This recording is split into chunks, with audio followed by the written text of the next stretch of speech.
Hello everyone, my six at the boutique Navratri talk show 2025 में आपका बहुत बहुत स्वागत है। ये है सीजन 3 और आज का डे है 2। आज का कलर है रेड। ये कलर राव, पैशन और एनर्जी रिफ्लेक्ट करता है। आज की देवी है ब्रह्मचारिणी। स्वादिष्ठान ये चक्र की ये देवी है। और आज का हमारा टॉपिक है नो यूर सेल्फ। आज के हमारे गेस्ट है साइली समुद्रे देशमुख। तो चलिए डिस्कस करते हैं इनके साथ में नो यूर सेल्फ।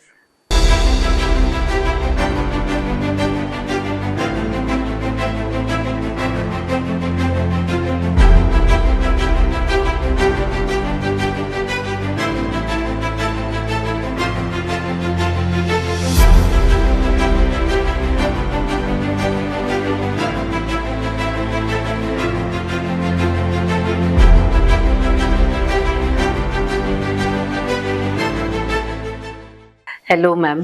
हेलो। आप Saili Samudre Deshmukh, head of the sociology department at Rajshri Shahu college Latur.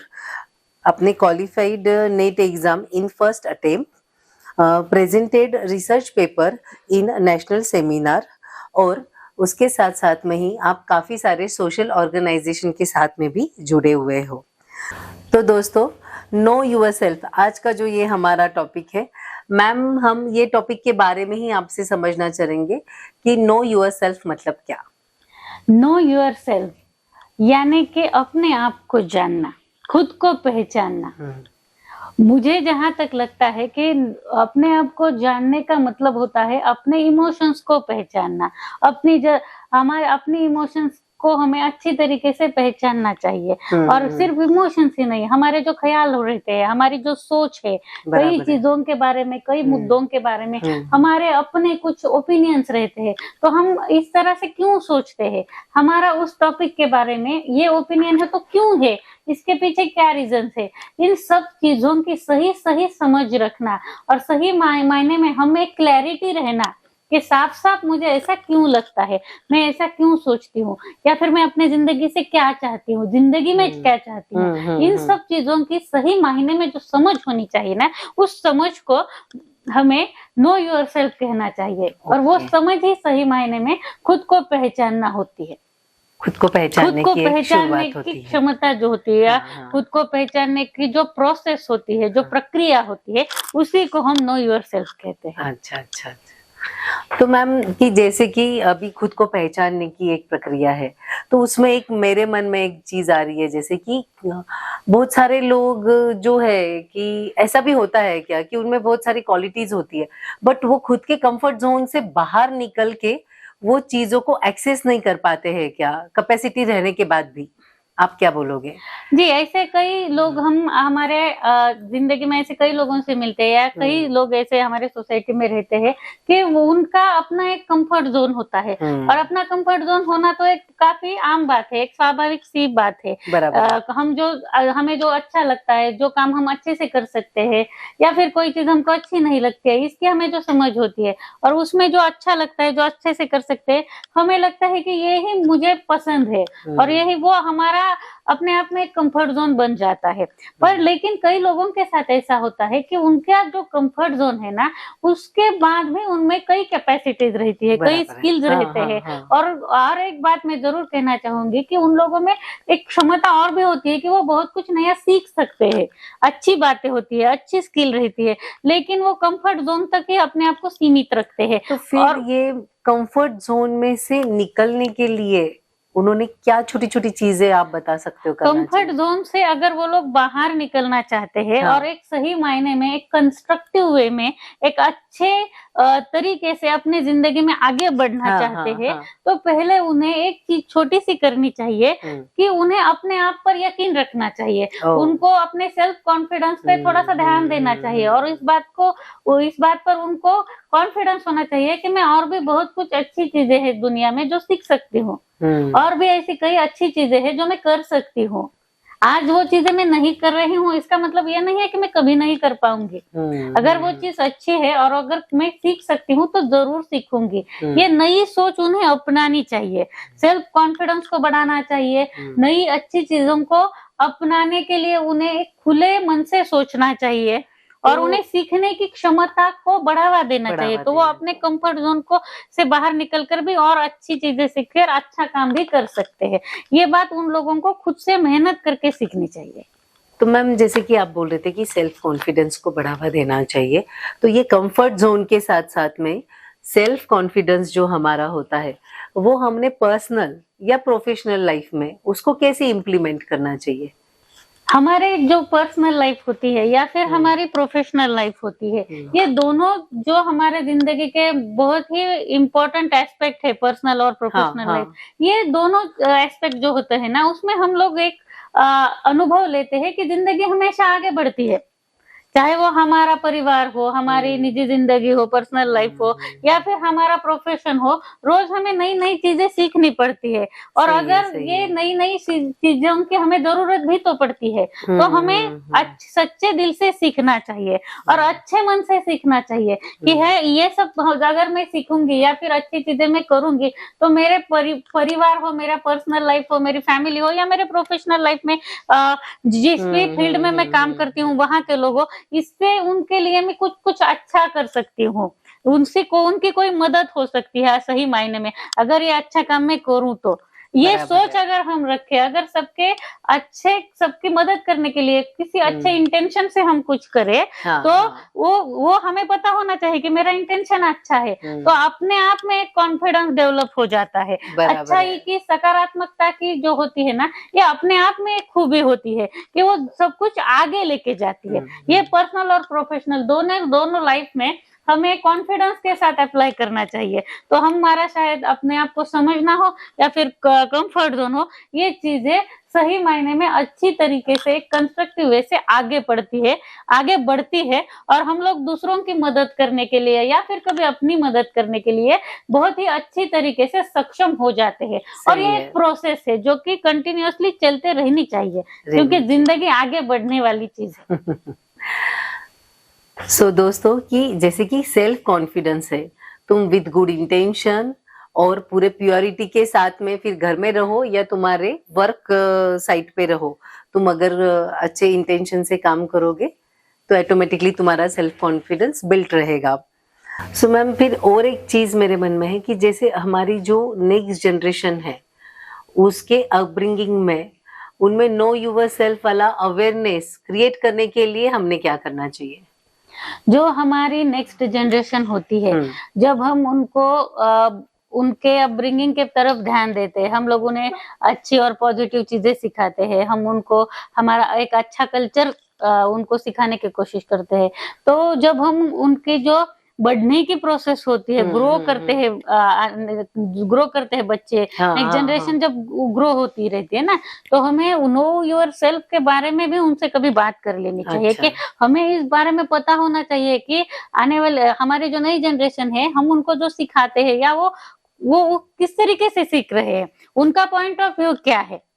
घर में एक बच्चों के बीच और परिवार के बीच, माता पिता के बीच या बड़ों के बीच और छोटों के बीच एक सही मायने में कम्युनिकेशन होना चाहिए। तो हमें भी पता होना चाहिए कि बच्चे ये सब किस तरीके से अडॉप्ट कर रहे हैं, किस तरीके से सीख रहे हैं और सही और गलत के उनके मायने क्या है और उनके भी तो कुछ रीजंस हो सकते हैं ना। और अगर हमें कभी लगे कि इस बारे में बच्चों को फिर से सोचना चाहिए या इस टॉपिक के बारे में बच्चों के मन में कुछ ख्याल है, लेकिन ये सब तो इसमें उनको और भी चीजों की जानकारी होनी चाहिए, तो हमें वो देना चाहिए। तो बच्चे सही तरीके से सोच समझकर पूरे मेच्योरिटी के साथ चीजों को अपनाएंगे। तो नो योर सेल्फ अगर बच्चों में हम देखना चाहते हैं तो इसके लिए कम्युनिकेशन होना परिवार में बहुत बड़ी बात है। एक सहज संवाद कहते हैं उसे। एक हमें कभी कभी वो कहते हैं ना हम कि अच्छा संवाद होना चाहिए, बुरा संवाद नहीं होना चाहिए। ये तो हमेशा से सही है कि संवाद हमेशा सही मायने में अच्छे तरीके से होना चाहिए, बुरे तरीके से कम्युनिकेशन नहीं होना चाहिए, ये तो हमेशा से सही बात है। लेकिन मैं एक बात ऐड करना चाहूंगी कि कम्युनिकेशन के बारे में, संवाद के बारे में हमेशा सहज संवाद पे भी हमें बहुत ही इम्पोर्टेंस देनी चाहिए, सहज संवाद को भी। तो अगर सहज संवाद में वो ऑनेस्टी से अपनी बातें बच्चे रखेंगे तो हम भी ऑनेस्टी से उन्हें बता सकेंगे कि वो कहाँ पे अगर कुछ गलती कर रहे हैं तो हम लोगों को, हम उनको करेक्ट कर सकते हैं। और अगर कहीं वो बहुत ही ज्यादा सही है, बच्चों से बातचीत करते वक्त सहज संवाद में कुछ ऐसा एंगल, ऐसा एस्पेक्ट उनसे सामने आता है जिस बारे में शायद हमने भी नहीं सोचा होता है, लेकिन वो अपने आप में सही बात है, तो हमें वो अपने आप में सही बात है तो हमें भी वो अच्छा ही लगेगा। इसलिए अगर बच्चों में या नेक्स्ट जनरेशन में हम लोग चाहते हैं कि वो नो योर सेल्फ के बारे में जानकारी रखे, तो ओपन कम्युनिकेशन या फिर सहज संवाद, और बच्चों में और परिवार के बड़े बुजुर्गों में भी एक सही तरीके से अगर संवाद हो, कम्युनिकेशन हो, तो बच्चों में हम लोग इस बारे में अवेयरनेस क्रिएट कर सकते हैं कि नो योर सेल्फ क्या होता है। ये बहुत ही अच्छा है।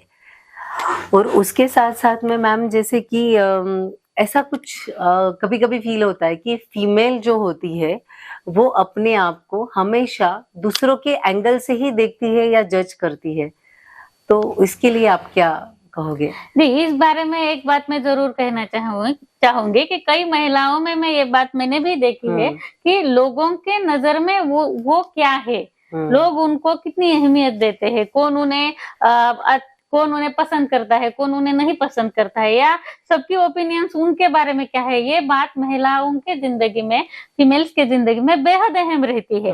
लेकिन मैं ये जरूर कहना चाहूंगी ऐसी सिचुएशन में कि महिलाओं को अपने आप पर यकीन होना चाहिए, उन्हें कुछ अपनी एक अच्छी तरीके से मैच्योरिटी होनी चाहिए, उनकी अपनी सोच होनी चाहिए, अपनी राय होनी चाहिए, क्या सही है क्या गलत है। अगर उन्हें कोई चीज गलत लगती है तो वो क्यों उसे गलत मानती है, और अगर कोई चीज उन्हें सही लगती है तो उसकी रीजंस क्या है। इन सब चीजों के बारे में उनकी अपनी सोच होना, अपनी राय होना, अपने आप पर एक यकीन होना, और खास करके अपने बिहेवियर का, अपने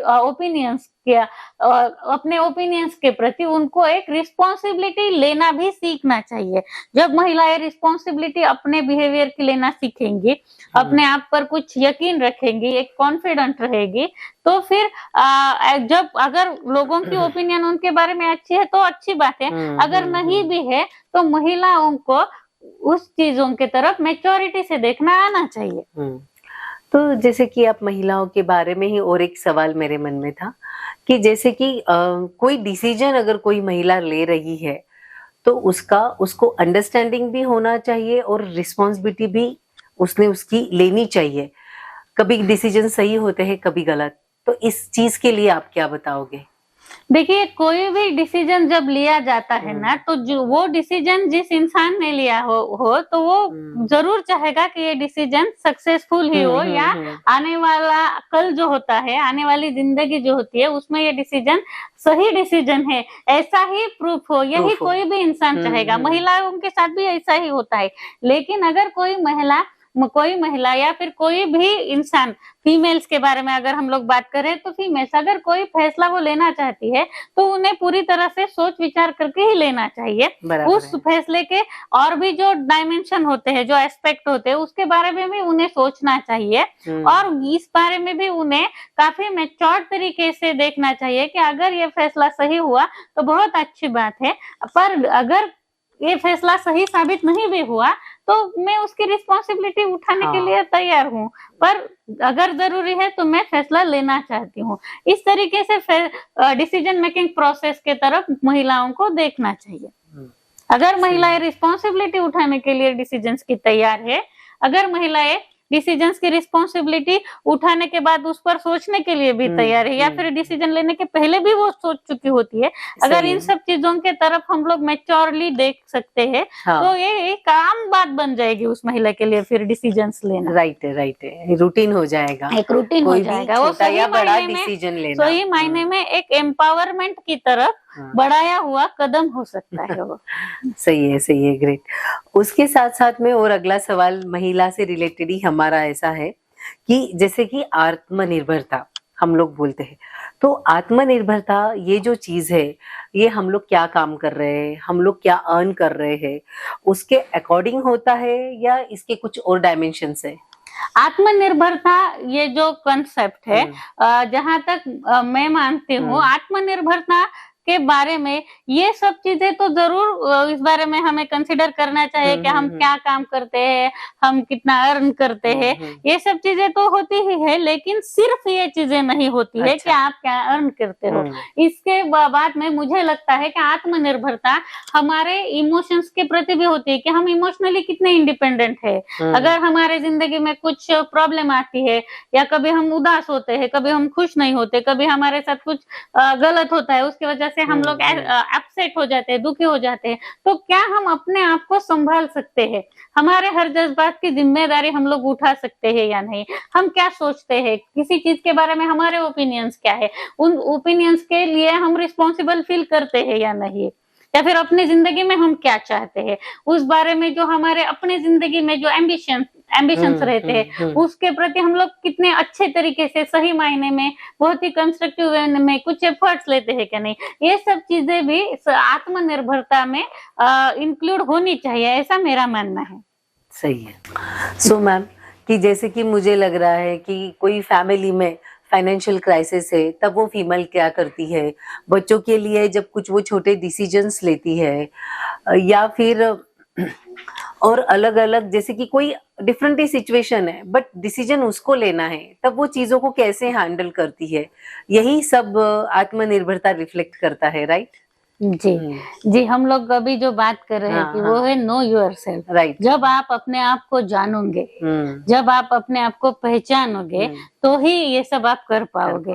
अगर अगर ये सब किसी फीमेल के साथ हो रहा है, तो वो महिला तभी अपने बच्चों के लिए सही फैसले ले पाएगी, या फिर अपने बच्चों के लिए खुद से, अपने आप से कुछ अच्छे फैसले ले पाएंगे जो बच्चों के भविष्य के लिए बहुत जरूरी हो। तो वो तभी महिला कर सकती है जब वो आत्मनिर्भर होगी, जब उसके खुद के सही और गलत के कुछ डायमेंशंस हो गए, अगर उसको सही और गलत के अच्छे से समझ होगी, वो अपने बच्चों के लिए क्या चाहती है इसके बारे में उसको अच्छी सी जानकारी होगी, अगर वो आत्मनिर्भर होगी, तभी वो अपने बच्चों के लिए सही मायने में फैसले ले पाएगी, या फिर फाइनेंशियली अपने फैमिली को अच्छी तरीके से सपोर्ट करने के लिए भी उसे अपने आप को जानना होगा। तो आत्मनिर्भरता भी आपको खुद को समझने से ही आएगी दोस्तों। तो अब इसके साथ साथ में मेरे को और एक चीज बोलना था कि जैसे बहुत सारे फीमेल्स को बहुत सारी चीजें करने का मन होता है, बट बहुत बार वो चीज में सक्सेस नहीं मिला पाती या कर नहीं पाती है। तो मतलब इसमें मुझे ये पूछना था कि जैसे कंसिस्टेंसी, डेडिकेशन और फोकस, ये चीजें जो है, ये चीजें क्या क्यों इम्पोर्टेंट है क्या ये सब चीजों में? जी, सक्सेस हो या फेल्यूर हो, ये चीजें जिंदगी भर चलती रहती है। ना कोई इंसान हमेशा सक्सेसफुल ही रहता है और ना ही कोई इंसान हमेशा फेल होता है। ये जिंदगी में चलने वाली चीजें है। लेकिन अगर हम अगर कोई महिला कुछ करना चाहती है और उसके साथ फेल्यूर आ रहा है, वो कर नहीं पा रही है, तो उसे डेडिकेशन देना चाहिए, उसको मेहनत करनी चाहिए। और अगर वो कुछ अच्छी चीज के अच्छे किसी प्रोजेक्ट में या कुछ अच्छा उसने जिंदगी के बारे में सोचा है और उसमें वो फेल हो रही है, सक्सेसफुल नहीं हो रही है, तो उसे देखना चाहिए एक बार कि वो कहाँ पे गलती कर रही है, अपने आप को उसको इम्प्रूव करना चाहिए, डेडिकेशन से दोबारा कोशिश करनी चाहिए, और कंसिस्टेंसी से अच्छी तरीके से नई नई चीजें उसमें ऐड करनी चाहिए जो जरूरी हो, तो वो सक्सेसफुल हो सकती है। सबसे अहम बात है वो है सक्सेसफुल होने के लिए फेल्यूर से कभी डरना नहीं चाहिए। इस बात को अगर वो फीमेल सही मायने में समझेगी तो वो बहुत ही जरूरी है, और इसी को हम नो योरसेल्फ कहते हैं कि हमें अपने जज्बातों को समझना चाहिए, उस महिला को समझना चाहिए कि वो क्यों सक्सेसफुल नहीं हो रही है। अगर जिस दिन वो समझ जाएगी तो सक्सेस की तरफ एक कदम जरूर बढ़ाएगी। तो फेल्यूर्स को डरना नहीं चाहिए दोस्तों, अपने हमको जो पसंद है वो काम करते रहना चाहिए, सक्सेस ऑटोमेटिकली अपने आप मिल जाएगा। और अब इसके आगे जैसे कि इमोशनल इंडिपेंडेंस मतलब क्या? इमोशनल इंडिपेंडेंस का मतलब होता है हमारे में एक आत्मनिर्भरता होनी चाहिए अपने इमोशंस के प्रति, अपने जज्बातों के प्रति। कभी कभी क्या हो जाता है, हम खुद अपने जज्बातों की रिस्पॉन्सिबिलिटीज नहीं उठा सकते हैं, और वो हमें उठाने सीखनी चाहिए। जैसे कि कभी कभी हमें गुस्सा बहुत आता है, कई लोगों के साथ होता है, या कभी कभी कुछ लोगों के साथ होता है कि वो बहुत ही जल्दी नाराज हो जाते हैं, और वो नाराजगी बहुत दिनों तक टिकती है, बहुत दिनों तक वो नाराज हो जाते हैं। अगर किसी बात से वो नाराज हो जाए तो बहुत जल्दी गुस्सा हो जाते हैं। या फिर वो मतलब एक कुछ लोगों के ऐसे जज्बात होते हैं कि वो अक्सर ऐसे फील करते हैं कि मुझे थोड़ा सा अवॉइड किया जा रहा है, मुझे निग्लेक्ट हो रहा है। निग्लेक्ट किया जा रहा है। ऐसे निगेटिव जज्बात कुछ लोगों में ज्यादा होते हैं। तो हमें इमोशनल इंडिपेंडेंस होना चाहिए। हमें ये सोचना चाहिए कि मैं इतना गुस्सा क्यों कर रही हूँ। कोई चीज मुझे सही नहीं लगती, इसका मतलब ये नहीं होता कि सारी दुनिया उसे गलत माने। सही तो बात है। बेवजह गुस्सा करना अच्छी बात नहीं है। अगर आपका गुस्सा सही भी है, या आपने गुस्सा होना आपका स्वाभाविक भी है, तो वो बोलने का भी एक तरीका होता है, जो हमें सामने वाले को सामने वाले का योग्य जो सही मायने में रिस्पेक्ट रख के भी, उनको एक रिस्पेक्ट देके भी आप बता सकते हो को आप खुश नहीं है। बहुत ही ज्यादा गुस्सा करने वाली कोई बात नहीं होती कभी कभी। या फिर बहुत ज्यादा हम लोग निग्लेक्टेड कभी कभी फील होता है, ऐसा लगता है कि हमें बहुत ही अवॉइड किया जा रहा है। तो ऐसी चीजों के तरफ हमें मैच्योरिटी से देखना चाहिए। हमारे वो जज्बात जो होती है, उसमें हमें ये जज्बात भी हमें होनी चाहिए कि जरूरी नहीं है कि हर वक्त मुझे अटेंशन मिले, हमें भी दूसरों को थोड़ा सा रिस्पेक्ट देना चाहिए। सही है। और ऐसे बातों से अपने आप को या सामने वाले को बेवजह जज नहीं करना चाहिए, जिसकी वजह से कोई निगेटिविटी स्प्रेड करे। इसलिए इमोशनल इंडिपेंडेंस होता है अपने इमोशंस को समझना और अपने इमोशंस की रिस्पॉन्सिबिलिटी उठाना, अपने निगेटिव इमोशंस को सही तरीके से निगेटिविटी उसमें से दूर करना, और पॉजिटिव इमोशंस को अच्छे तरीके से अपनाना। ये सही मायने में नो योरसेल्फ है, जो इमोशनल इंडिपेंडेंस से ही बनता है। तो ये इमोशनल इंडिपेंडेंस के साथ साथ में मेरा एक लास्ट क्वेश्चन है आपके लिए कि हाउ टू डेवलप योरसेल्फ। हमें अपने आप को जो डेवलप करना होता है ना, तो ये डेवलप करना ये एक प्रोसेस होती है। तो हमें कुछ अच्छी आदतें डाल लेनी चाहिए, जैसे कि अपने जो हमारा जो कम्युनिकेशन स्किल होता है, हम जिस तरीके से बात करते हैं, तो उस अपने बातचीत के तरीके से ही हम सामने वाले के सामने अपनी बात रख सकते हैं, और कम्युनिकेशन से ही कई चीजें आगे बढ़ती है। तो हमें हमें सामने वाले के साथ बहुत ही रिस्पेक्टफुली बात करने की आदत डाल लेनी चाहिए। हमें अपने आप में पर एक कॉन्फिडेंस होना चाहिए। इसीलिए हमें कुछ अच्छी चीजें, नई नई चीजें सीखने चाहिए। हमारे अभी तो ऑनलाइन भी हम लोग कई चीजें सीख सकते हैं, जैसे कि हम जिस प्रोफेशन में है, जिस फील्ड में हम लोग काम कर रहे हैं, जो उसमें जो डेवलपमेंट होती रहती है, बहुत कुछ हम लोग ऑनलाइन भी कुछ वीडियोज देख सकते हैं, जिससे हम कुछ सीख सकते हैं। एक पॉजिटिव वे है सीखने का। या फिर हमें रीडिंग हैबिट्स भी हमारी इंप्रूव करनी चाहिए। रीडिंग एक ऐसी चीज होती है, हमें पढ़ने की आदत डाल लेनी चाहिए। नई नई चीजें हम जो सीखते हैं, जो कॉन्फिडेंस हमें बढ़ता है, जो नॉलेज हमें एक अलग कॉन्फिडेंस देता है, और नॉलेज हमेशा बढ़ता रहना चाहिए। तो इसमें रीडिंग हैबिट्स, हमारे पढ़ने की आदत हमारी बहुत हेल्प कर सकती है। या फिर हमें एक पॉजिटिविटी अपने आप में लानी चाहिए। अगर हम ही अपने जिंदगी में एक निगेटिविटी को बहुत ज्यादा अहमियत दे रहे हैं, तो फिर हम कई अच्छी चीजों से अपने आप को दूर रखते हैं। इसलिए अपने आप को डेवलप करने के लिए पॉजिटिव होना, पॉजिटिविटी रखना बहुत ही अहम चीज होती है। और हमेशा और एक बात होती है, जब हम अपने आप को डेवलप करना चाहते हैं, तो जितना जरूरी हमें नो योर सेल्फ होता है, अपने आप को जानना होता है, उतना ही जरूरी होता है सामने वाले को रिस्पेक्ट करना, या फिर सामने वाले इंसान से बातचीत करते वक्त उनकी भी बात सुनना। लिसनिंग भी काफी जरूरी होती है। तो वो ऐसे अगर कुछ पॉजिटिव चीजें, अच्छी चीजें हम हमारे डे टू डे लाइफ में ऐड करें, तो सेल्फ डेवलपमेंट की प्रोसेस अपने आप में आगे बढ़ती है। सो दोस्तों, सेल्फ डेवलपमेंट हर तरीके से, हर एज में, हर उम्र में बहुत ज़रूरी होती है। इसको कोई उम्र का बैरियर नहीं होता है। तो मैम के ये जो भी सिंपल वर्ड्स में हर क्या माइक्रो डिटेलिंग में इन्होंने हमको जो गाइडलाइन दिया है, तो उसको हम पक्का ध्यान रखेंगे और उसको इम्प्लीमेंट करने की पूरी कोशिश करेंगे। Thank you so much Saili ma'am. Thank you so much, Nikita ji. Thanks a lot, My 6 Yard the Boutique, for inviting me, for Yes. being the part of this very energetic and very important talk show. Thanks. And और एक बात कहना चाहूंगी, आपका ये boutique बहुत ही खूबसूरत है। Thank मुझे you. ये ब्यूटिक बहुत अच्छा लगा। Thank you Thank so you so much. much. Thank you. Yes. So दोस्तों, today's fashion mantra is knowing yourself at every age is important, and for fashion at every age, my 6 boutique is here for you. उसके साथ साथ में ही कल देखे day 3, कल का हमारा टॉपिक है चाइल्ड ओबेसिटी। कल हम वापस आपको मिल रहे हैं 4:30 फेसबुक लाइव। इसका आपको link WhatsApp, Insta, Facebook, story, status हर जगह मिल जाएगा, और उसके साथ साथ में ही ये आपको यूट्यूब पे भी अवेलेबल रहेगा। So thank you so much, have a nice day, stay tune.